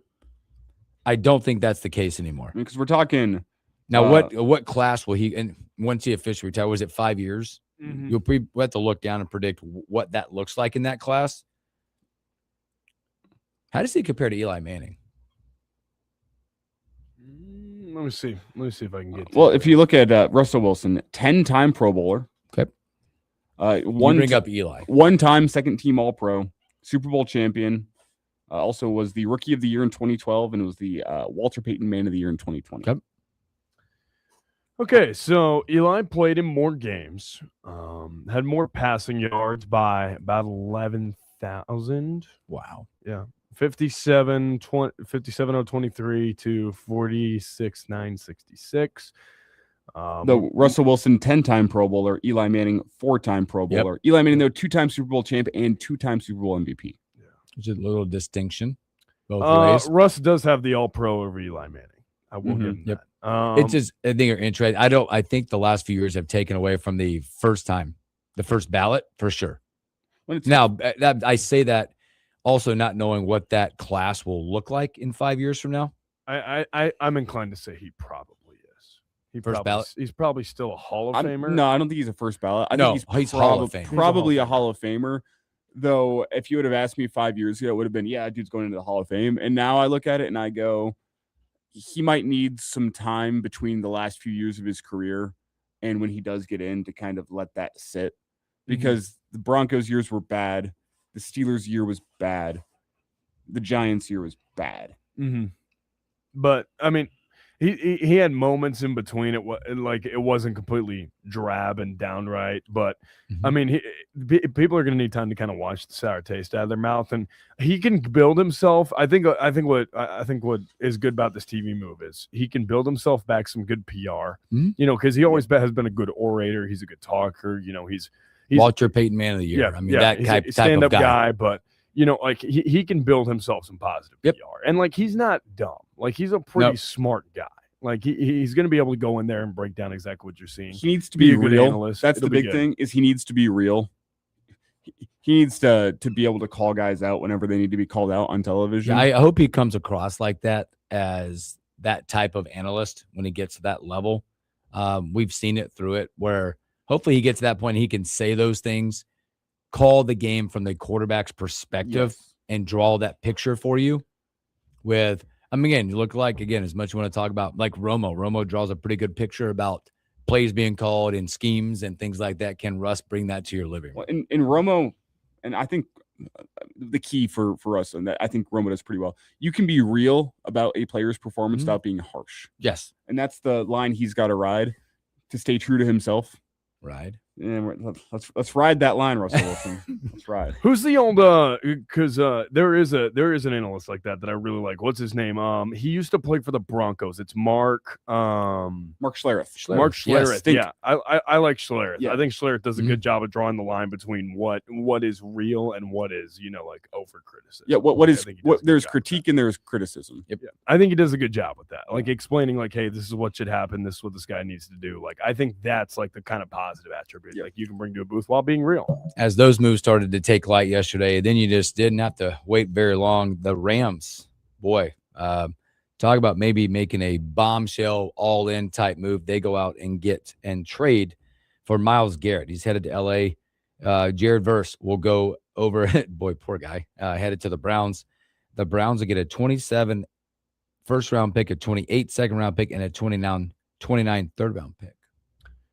The way I evaluate this is a great trade for the Los Angeles Rams. And I think the Browns got some nice value back because I agree with Elijah. I like Jared Verse. I think long-term there is some real chops there as a pass rusher. And the guy was a Pro Bowler. Like he is no slouch.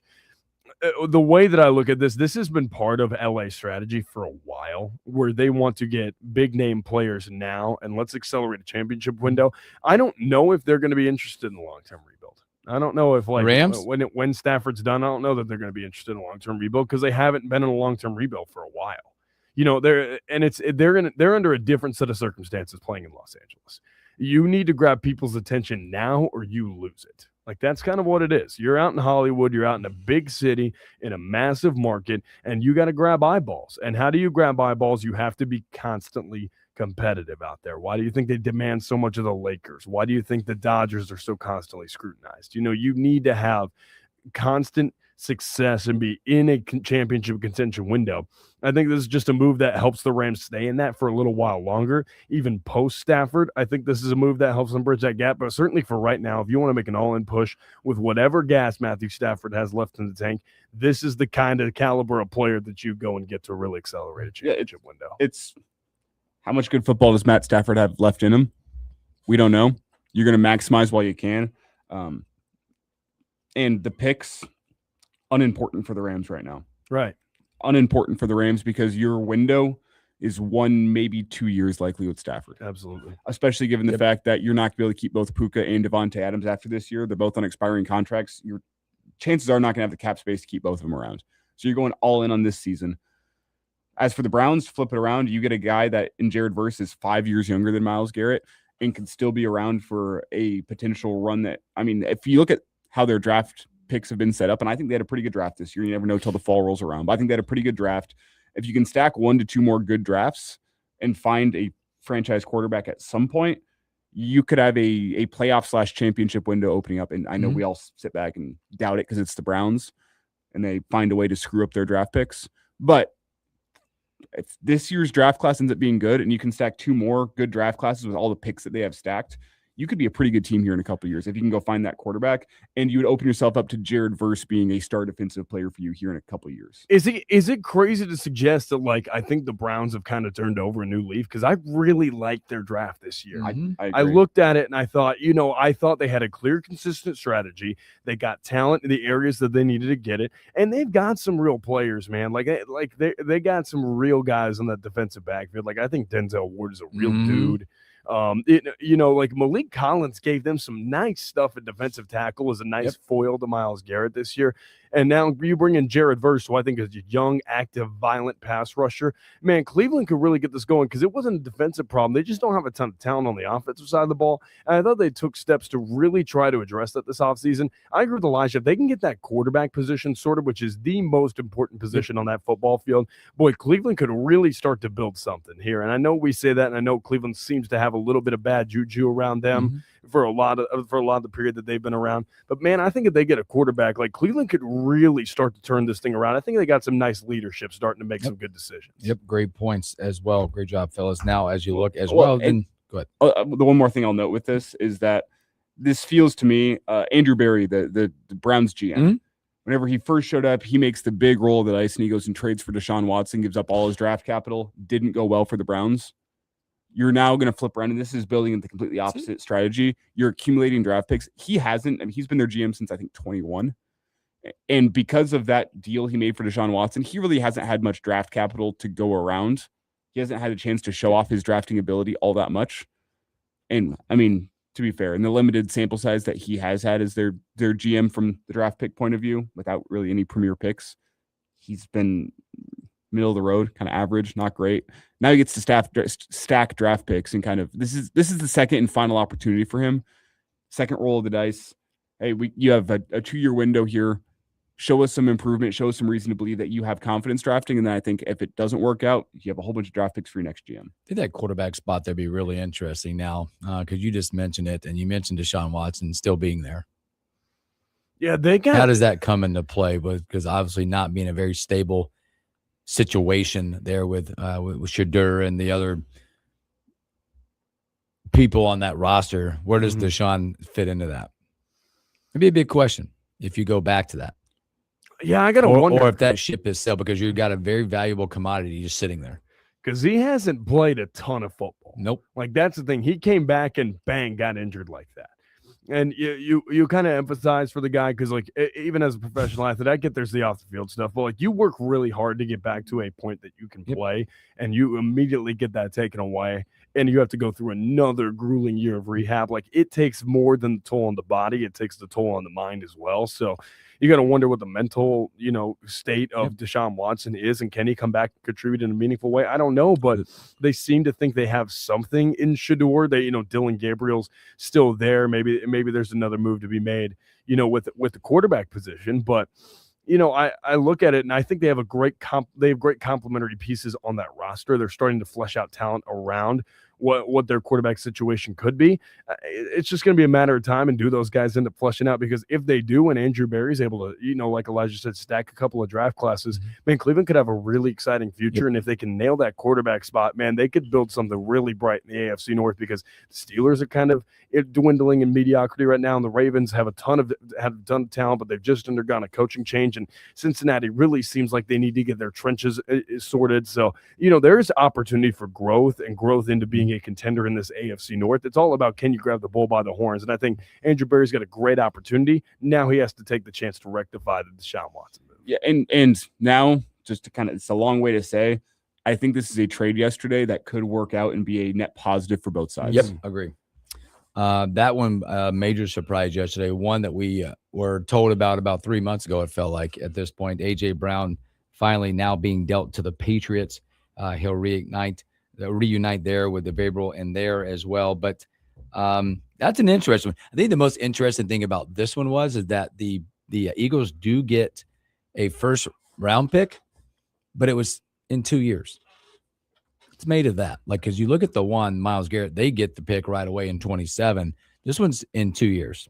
And Philadelphia receives a 27 fifth-round pick in addition to the Patriots' first-round pick the following year. You can call this far out. I think this is a bet against A.J. Brown's character, taking that in 2 years. I think they're looking at this and saying, in 2 years, this could massively flame out. And if the Patriots don't draft well, and if they're not able to get complementary talent, and A.J. Brown, continues as a great receiver to get doubled or bracketed on the outside, and he's not able to put up monster numbers, and he gets frustrated and starts to cause problems behind the scenes, I think the Eagles know what they had and know what they shipped away. And this might be a play for maybe they like to draft 2 years down the line, right? Or they're taking a bet against the character of A.J. Brown, and they're saying, hey, we think this thing could fall apart in 2 years. We can get a pretty good swing at the top end of the draft without having to sacrifice our immediate outlook.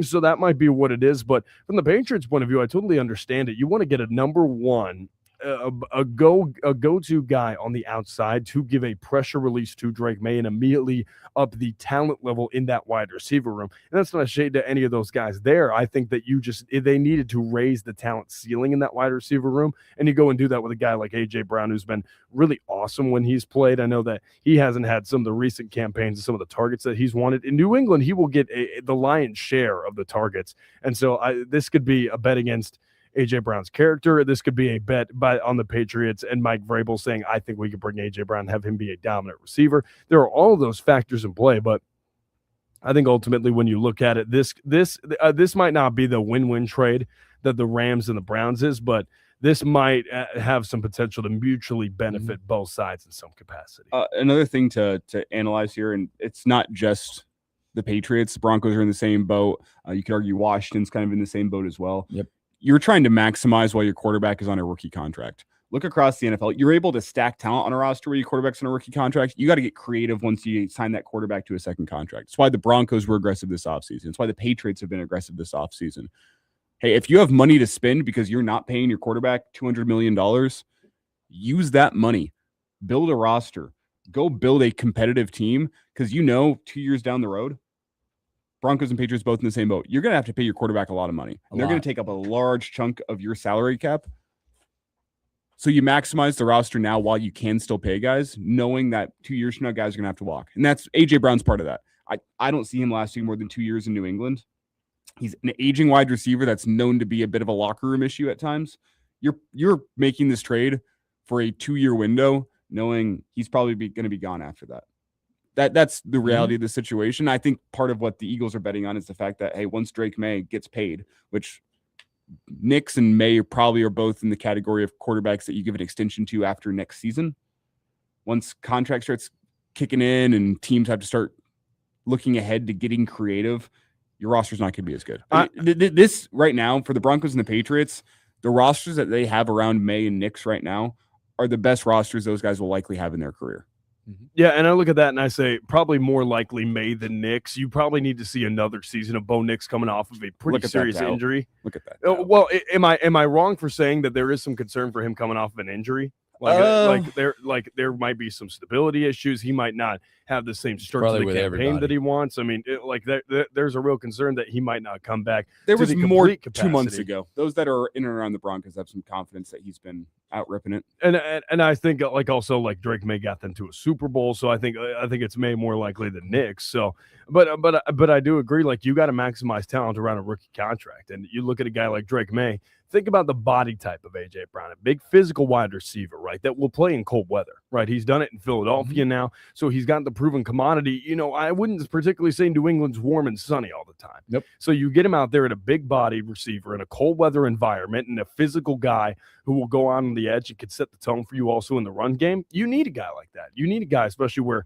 the Patriots have moved towards more of a 2 tight end look and where the NFL is moving towards a more physical outlook, you need a big body physical receiver to battle some of the taller corners that you're going to see. And I think A.J. Brown gives them that go-to weapon that can be a security blanket and an insurance policy for Drake May.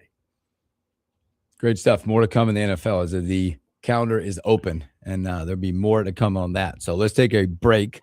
We'll keep talking football, but it's going to be a little more here and near dear to home with Brian Munson, HuskerOnline.com.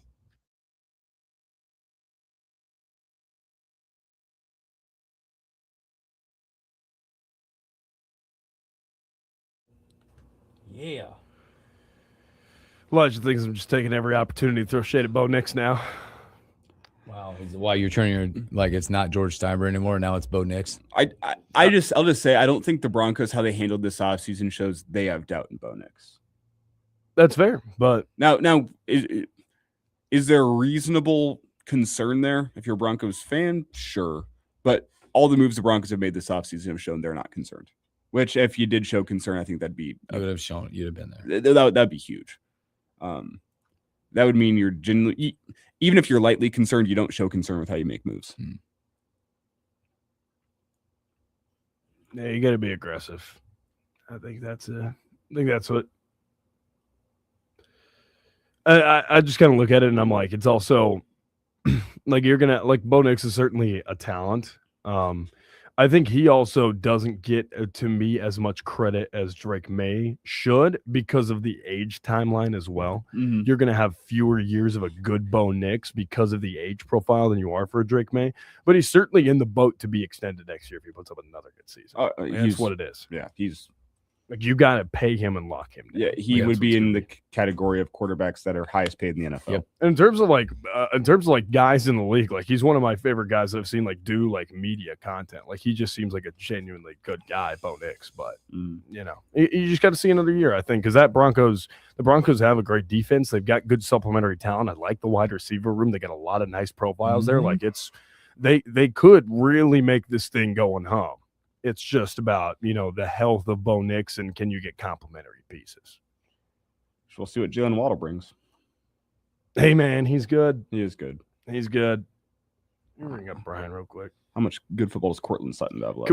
Question. Yeah. I can't wait to ask. Hey, Brian Munson, hey, how do you feel that your division got better? I was going to bust out. Well, Brian, they're all coming for you. Flood X10. You said 3 for 3 at the plate for the kid last night. Dang, baseball dad is the life. I'm telling you, welcome to it. That's awesome. Tell him congrats. Many great days ahead. He's going to start asking for expensive bats. It's different with coaching. I'm telling you now, it's different coaching your kid. Especially when I do I'm the pitching guy and you call on your kid. You have to separate it, man. Separate calling pitches and your kid struggling. Not easy ones. Uh-oh. I'll just. You know what? No. Oh, we don't have Brian today. That's on me. I did tell you that last week. Yeah, we did. But it's all right. We got it. I forgot that he's on his way back. My bad. No Brian Munson. Oh, good. Here we go.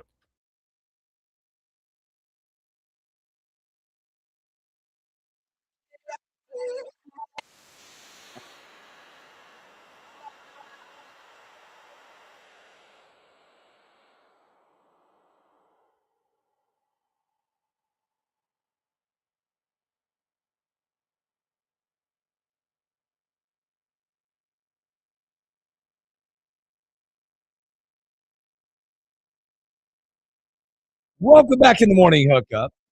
Thanks for hanging out with us. Oh, by the way, no Brian Munson today. That's on us. That's on me. Elijah, I mentioned it last week. Yeah, it's been a long weekend, and so no excuses. No Brian Munson. He's on his way back with his kid from a football camp. We wish him safe travels home, but he'll be back next week. And then we can ask him about his division getting better. Yeah, then we can ask while there's an onslaught. But that's like a 2-team division when you start looking at it now, right? It feels like that. Yeah, it probably is just Pat's Bills. I mean, the Jets are intriguing to me. I don't know what to make of them, but they could be something. But I don't know how much I trust that coaching staff. And then the Dolphins are in full rebuild mode. So. Yes. they're in full rebuild mode and took half the Packers roster. Yes. So that was funny. Yeah. They paid Malik Willis $70 million. You got it, bro. You got it. You can pay him $70 million. We are good off that. Well, I think it's a quarterback that is comfortable in a backup role that you're bringing in, hey, to start for maybe a year, and then you go draft Arch next year, or whoever you end up drafting, where he's shown himself to be a competent backup and a good vet. That's why I think you're paying him that money. Are you a long-term believer in Arch? I see upside and I see flashes there. That last season showed me that there's still some growth to be had. Yes. It's a loaded question. Am I a believer? Yes. I need to see another season of him play first. Yeah. There was talk of maybe the fact that he was playing through some was that an oblique injury last year? Which, Yeah, if you're a quarterback, that can really affect you. His throwing motion looked just wonky last year. But you still see the upside. So I need to see another season of him. I would not label him as a top 10 pick as it stands right now, but I would not be surprised to see him be a top 10 pick by the end of this college football season. To me, over time, and I know 2020 is hindsight when you look at this type of pressures that those type of kids, it felt like last year he was anointed to be Tiger Woods when he was just Phil Mickelson. And being Phil at the time, right? And that's not a bad spot. We anointed that so to the top of being like the best we've ever seen type quarterback. And it just wasn't there yet. And I agree with you guys. There's potential there, but it's every time there's a player like that, or in golf, right? It's like, well, here's the next Tiger Woods. When you're not there, you gotta get to that level or try to pursue that. Well, if you guys were a quarterback needy team going into this year, if you had to draft the 2027 draft today, what quarterback are you taking to fix your issues? Options here include give me the options. You got CJ Carr, Notre Dame. You got Dante Moore from Oregon. You got Trinidad Chambliss, Ole Miss. Jaden Maava, USC. Isn't Sellers still Arch on the Manning, board? yeah, Lenora Sellers. Drew Metzemaker. Am I crazy to think that it's Julian Sayin? Yeah, he could be draft eligible. Crazy to think that USC's quarterback could be right in that mix. Maeva, I feel like there's multi-talented arm and legs built into that. Height, size, arm strength. I like Dante Moore as well. Because like Chambliss doesn't excite me. Into this conversation? Sam Levitt's in the conversation, though. I don't love him. No. But could LSU and Lane Kiffin be what he needs to take that next step? Yes. Potentially. Because you look at the quarterback need teams, Arizona's going to need a quarterback. The Dolphins are probably going to need a quarterback. The Jets probably going to need a quarterback. Pittsburgh probably going to need a quarterback. Can I throw another name at you for this class? He was good at TCU, and now he's going to a system that produced a Heisman winner. Josh Hoover could be really good. Yeah. Josh Hoover could be really good. Maybe that's the Signetti Stardust rubbing off on me, but I see the profile, and I look at it, and the kid can rip it. Absolutely can rip it. And does a guy like DJ Lagway of Baylor rediscover some magic? Is that a guy who comes back and plays his way into a draft slot? Does Darian Mensah really get things going at Miami and elevate himself to a national stage and get that kind of conversation? If I'm going to look at a quarterback as a quarterback needy team, I think the layup answer is probably Dante Moore.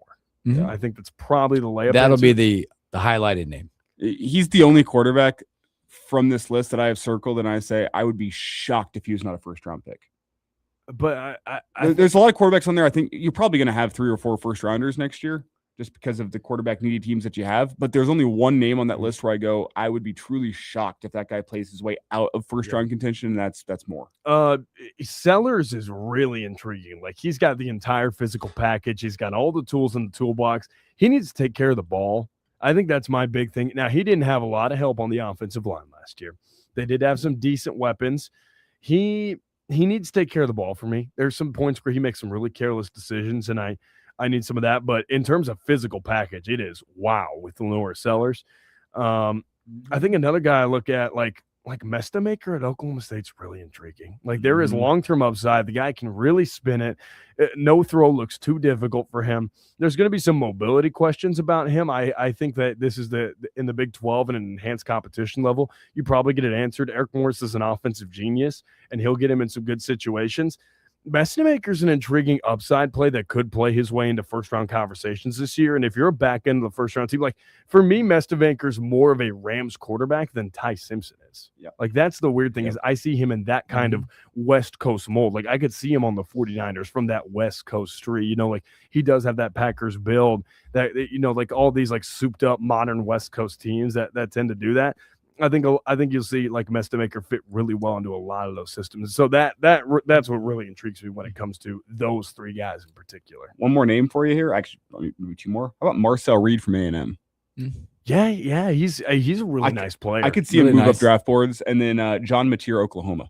He was playing really well before that injury. Yeah, he's got to stay healthy. A lot of good college quarterbacks. Yeah, those are great. So that'd be a good class next year from the draft perspective. For like I said, for quarterback needy teams will be interesting. You mentioned Stardust. There'll be a team tonight on the ice trying to knock the Stardust off a team tonight. The Golden Knights head to Carolina in Game 1, Stanley Cup Finals. Hurricanes hope to continue to stay on a massive run in the playoffs tonight. And we talked about this a little bit, YZ and myself yesterday, whenever you were off to the orthodontist yesterday. Hooksy, Caleb asked me players that circle need to be good, and to me Vegas is the underdog, needs more players going to be good. And there's one name that I failed to mention that I think the story of this series could be written by one man, and it's Carter Hart from Vegas, goalie. Yeah, he's going to be in their attack a lot each night. The Canes score goals in bunches. They don't tend to win a lot of games 1-0. If they're going to be winning games, they're winning games 6-2, 6-3. Dane mentioned yesterday, you might as well change the name of hockey to goalie, because that is how important one player can be. If Carter Hart goes out there and has a good series, he could single-handedly will Vegas to victory, because Vegas is good enough to put up a goal or two a game. They're going to play a more physical, grinded-out, veteran kind of nature, and that really gave the Avs a whole bunch of fits. The Avs were not equipped to handle that. The Canes on the other side coming out of the East, I don't think they have played a team like Vegas just yet. They are high-flying. They're exciting. They are rightfully the betting favorite. But a good goalie performance across a couple of games and get you some goals from Jack Eichel, from Mark Stone, Barbashev. Like, they have enough talent. I don't think they are as deep as, from a star power point of view, as Carolina is with Taylor Hall and Aho. Like, they have some high flying offensive talent, but if you have a goalie that keeps you in hockey games, I would not be surprised to see Vegas that was lift Lord Stanley. And to me, it just comes down to, do you have Carter Hart playing on his A game? Because if you do, Vegas has a real fighter's chance. Yeah, that was going to be my question. Can the Golden Knights keep up with the pace of play and the aggressiveness that Carolina is going to bring to that match, that game every single night? It reminds me of back in our college basketball days, the 40 minutes of hell, Nola Richardson. That's what it's going to feel like in Carolina, nonstop, every game. And they have overwhelming speed and offensive talent. But we said the same thing about the Avs going to take it on Vegas, and Vegas just took care of them handily. So I think you're going to be playing a similar game plan for your Vegas, which is real grinded out. You're going to be forechecking the offensive zone, making it real tough for Carolina to enter the offensive zone themselves. Styles make fights, and it's an interesting style. I think Game 1 will tell us a lot about how this series goes in terms of how susceptible is Carolina to getting grinded down by a physical hockey team. I think your swing player, if you're looking at one for Carolina in this series, I think Svechnikov's got to be really good for you. He scored the game winner in an Eastern Conference final. Now he's going to come in and listen. He's big, he's powerful, he's fast. Like, he is a modern winger. He's got a lot of tricks in the tool bag. I think he's the guy that could really swing this thing as an X factor for Carolina, because they got outpaced in Game 1 by the Canadiens. I don't think a lot of people talked about that. The Canadiens sped them up. And that was the first time that you'd really seen Carolina get beat at their own game. They weren't the faster and more physical team, and so they played a different style, and then they got back to what they did best after they grinded it out for a couple games. And I think Svechnikov really helped change the complexion of that series with just the dynamic skating ability, the pace that he's got, the ability to handle the puck with the stick. I mean, he's got a lot of intriguing attributes, and he's got some goal-scoring prowess. I think him and Seth Jarvis really need to be on point for the Hurricanes if they want to get this thing going. And then you're going to need Jacob Slavin to be really good at the back end for Carolina. Like, that is your top defenseman. You're going to need him to be on point, because Eichel and Mitch Marner are really good. They're both really good, and Mark Stone, that old grizzled vet's going to be around sniping from somewhere. You're going to need your defense to be up to point. I think Jacob Slavin could really help that, but I think Svechnikov's the guy that's going to swing the series for the Hurricanes. And good shout. I look a little further down the lines, like a third line matchup that's really intriguing to me is you got Ehlers, Stahl, and Martinook for Carolina, and then for Vegas, you're looking at a third line that's got Thomas Hertl and Mark Stone. Yep. Like it could be the deep lines here that are telling the story of this series. And fourth line, Vegas, Nick Dowd's come up with play after play for them in the postseason. And I could not tell you a member of Carolina's fourth line. Not to say I don't watch them. It's just the stars are on those first three lines. The first three lines is where it's Aho and Svechnikov on the first line. You got Taylor Hall playing on that second line and Stankoven as well. Stahl, Martinook. Like it could be those deeper lines that tell the story of this series. So we'll see. I'm very excited for it. I could argue I'm more intrigued by the Stanley Cup Finals than I am for the NBA Finals. Not that it's a shocking thing. My only problem is it's kind of a terrible jersey matchup. Well, I think both venues will be up for it. I think Carolina's going to be well up for it. I think that fan base is going to be excited. I think Vegas is going to have a great turnout. They seem to really enjoy that. I think, again, it goes down to that battle of psyche. Who can win the physical battle on the boards? Yep. Who can win face-offs? When things get a little bit heated, when moments get tension-packed, who can be the more mentally fortified team? The edge might lean to Vegas because they've been here before, but man, Carolina's got a little swagger about them. I think I like that. I wouldn't be surprised if we see a couple of early tussles, early exchanges, just break the nerves. Somebody gets in there and lands a big shot. Who's going to set the physical tone for the series? Because Carolina likes to play fast and free, and they can be incredibly tough to track down with the speed on the skates that they have. I wouldn't be surprised if Vegas just tries to slow them down, hit them a little bit early, and try to set the physical tone, win the battle of the minds. Because both these teams are pretty adept at a little bit of trickery and a little bit of skullduggery. So this is going to be a really fun series to watch, just from that mental aspect. I'm excited for it. 7:00 tonight. Obviously, looking at it, Hurricanes a little slight favorite. I call it minus 150-ish right now. The game one will set the tone, I think, for this series, and a whole lot more coming up. So, all right, let's take a break. When we come back, we're going to jump into some of that second act of athletes and stories that we missed when we return.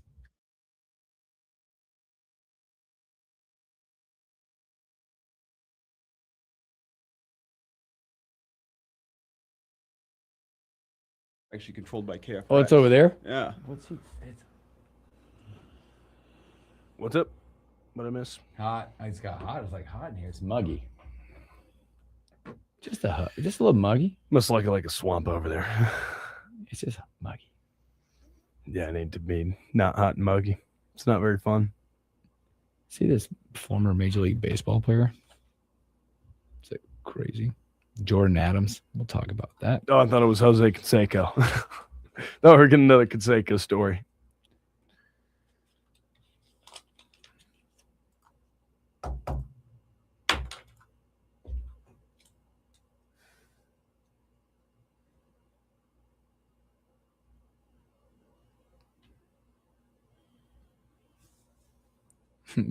Munson texts me on a plane.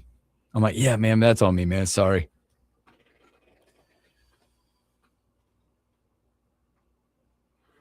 Good man. Yep. Good man. Sorry, bro. We talked about it. Just hit him with a hand up. That's on me. I did. That's on me, man. Safe travels home. It's the way it goes sometimes. Like, don't they know who you are? You can answer on the plane. Don't they know who you are?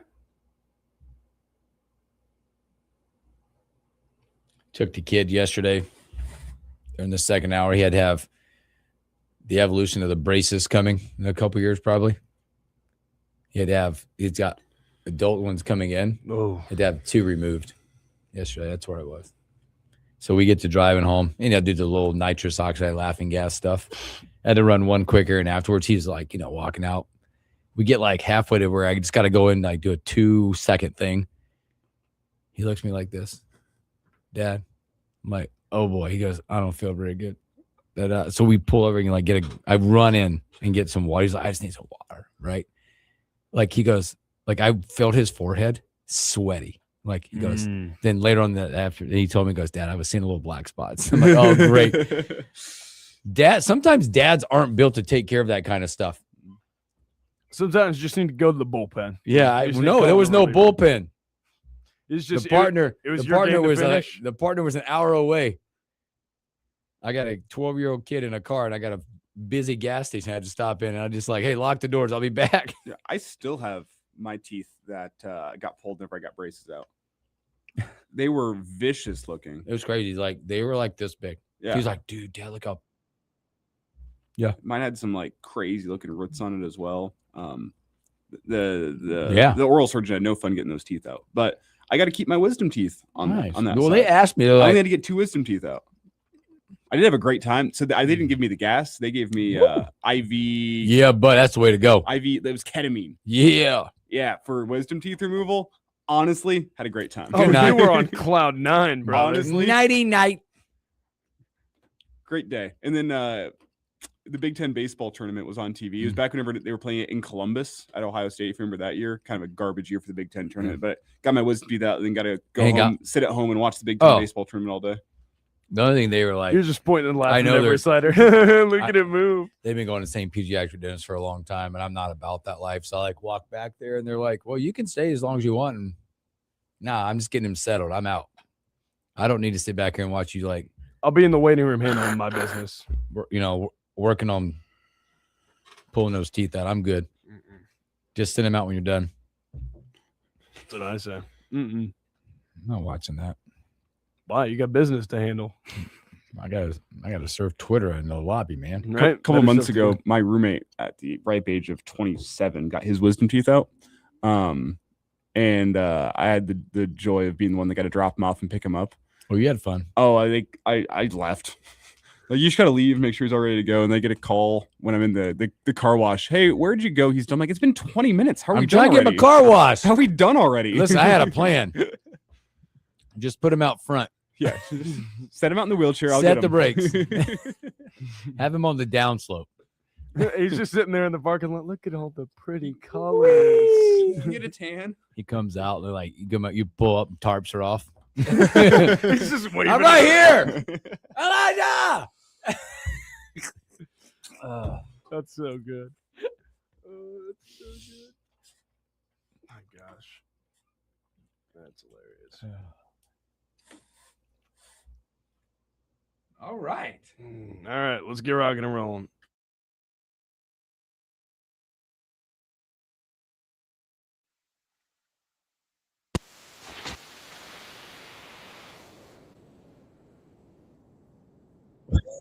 Welcome back in the morning hookup. I felt like the perfect song as the topic we're about to handle here coming up. A lot of things are hanging out with us again today, but hey, where did they go back? Serena Williams returning to tennis, 44 years of age, being gone for 4 years.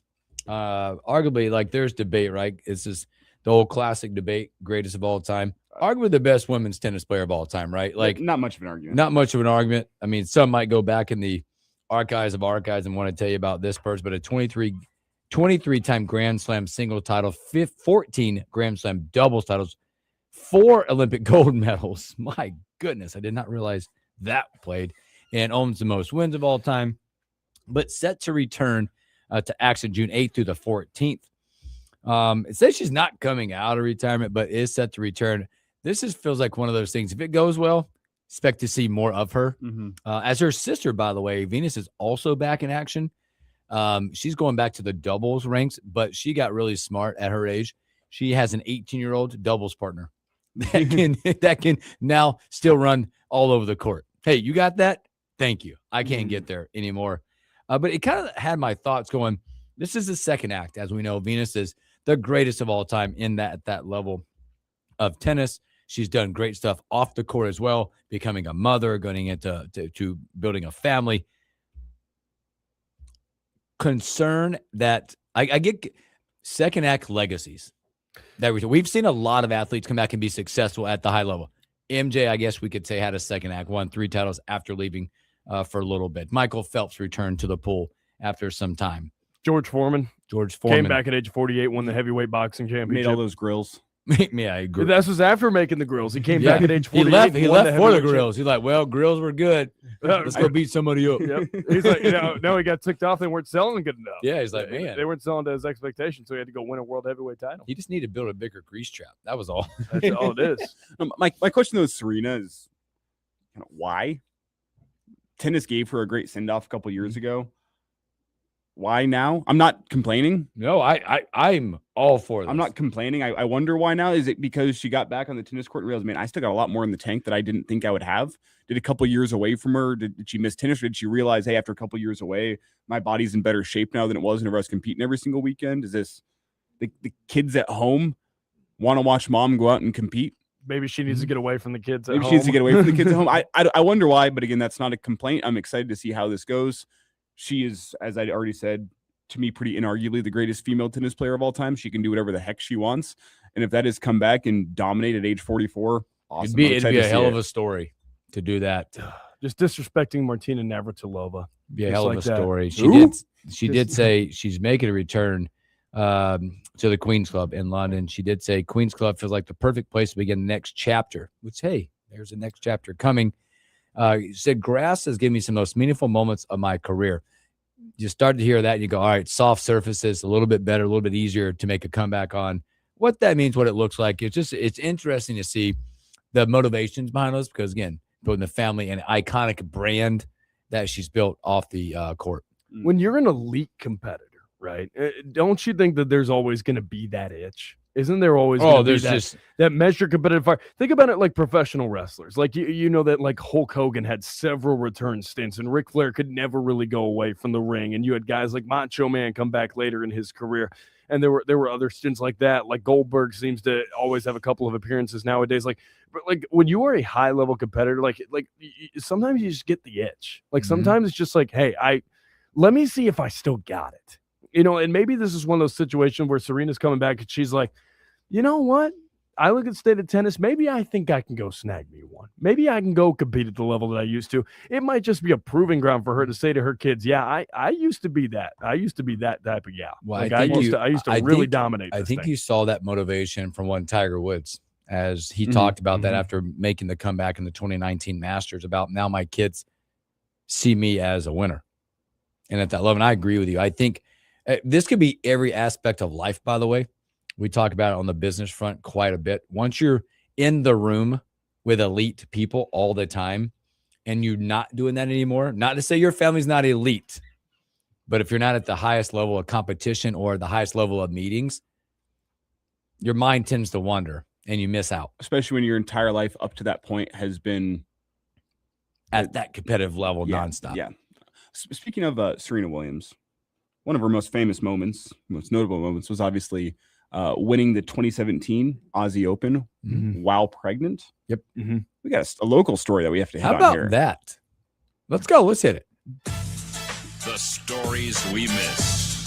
The morning hookup. Man, you're good at this. Go for it. Jordy Fromm announcing yesterday on Instagram she is pregnant due this December, meaning that she competed for much of this 2026 campaign while pregnant. She's now 3 months pregnant, competed in the Women's College World Series, took a no-hitter into the 6th inning, and hit a home run. After pitching 10 innings, 140 pitches, just the other night in a win over Arkansas.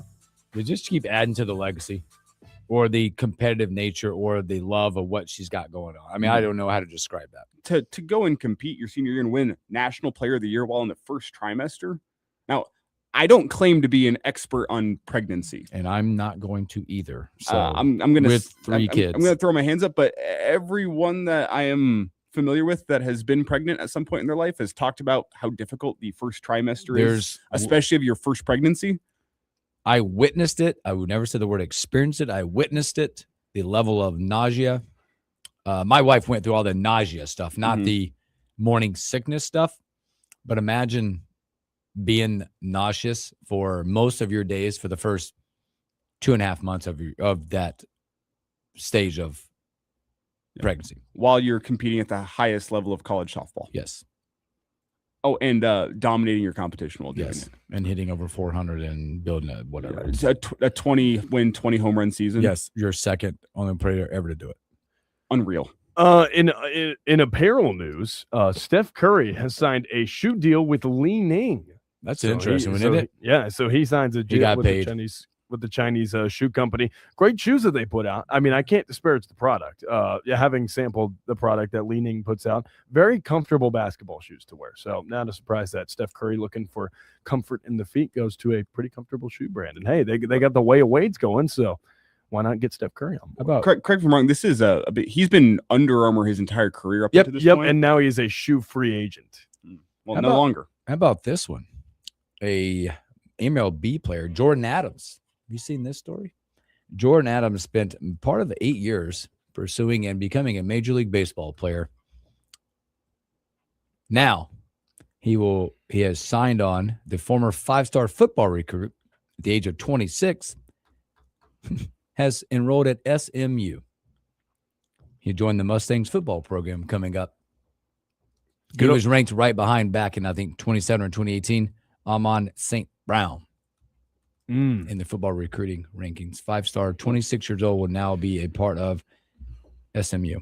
Time to investigate SMU again. Here comes the death penalty. How about this fall? Do you guys remember Husker legend Monty Harrison? Yeah. Yep. And I say Husker legend because he committed to play at Nebraska, then got drafted and left a la Bubba Starling. Yep. He's now at the University of Arkansas playing wide receiver.